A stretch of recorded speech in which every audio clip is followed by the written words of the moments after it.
Hey guys, so welcome back. So in this video I'm going to show you that how you can quickly remove some device from your direct rule or a direct collection.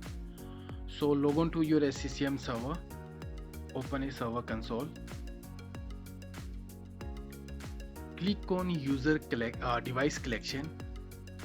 So in our last video we create a collection called a SDP device. Okay, so just right click on this collection, choose properties,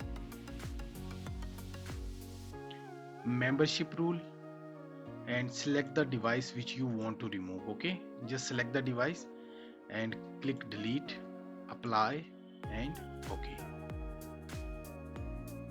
So now you can see that earlier we have a 5 device. Now just click F5 and now you can see that we have a 4 device.